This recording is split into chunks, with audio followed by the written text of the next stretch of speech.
The stale air of the Daily Chronicle's newsroom felt thick with disappointment. Another day, another story about a politician's dog, or a leaky pipe downtown. Marcia, my editor, a woman who could make a sunrise look depressing, slammed a stack of rejected articles on my desk. "Hayes, we need something with teeth. Something people will actually care about. Shove that fluff off your computer and find me a real story. Real stories." I scrolled through a forgotten online archive, lost in a sea of pixelated memories. A grainy video popped up, defying the pixelation with its raw energy. A man in a red jumpsuit, defying gravity itself, leaping across canyons, somehow defying physics.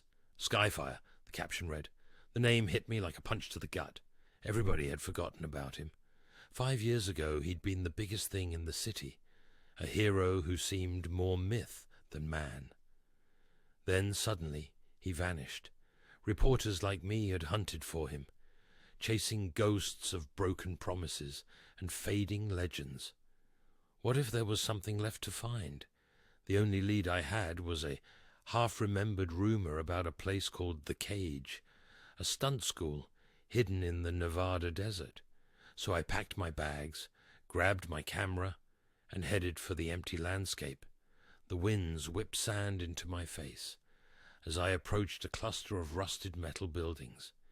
It looked like the world had spit out its own version of hell. This was The Cage. A hulking biker with a face like a road map of scars emerged from one of the buildings. "You, Hayes?" he growled, his voice as rough as gravel. This was Rex.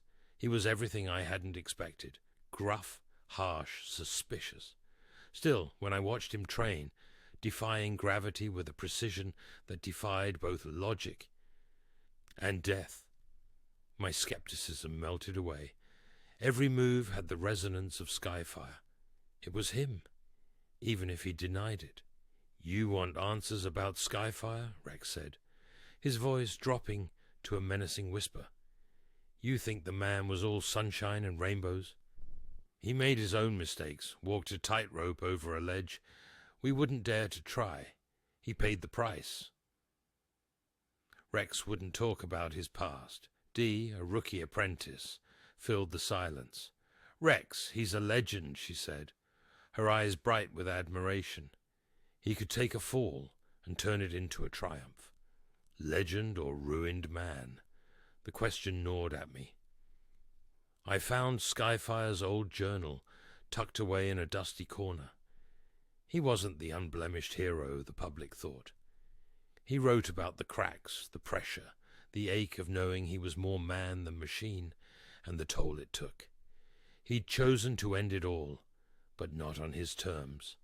One blistering afternoon, Rex announced a final stunt. The Phoenix Ascension. A death-defying leap from a burning tower. "It's the only way to silence the whispers," he muttered, his eyes reflecting the inferno that was soon to consume him. To pay the devil his due. The tower burned, a fiery leviathan against the desert sky.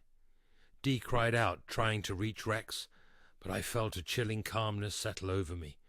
This wasn't a suicide, it was a reckoning, a final act of control over his own destiny.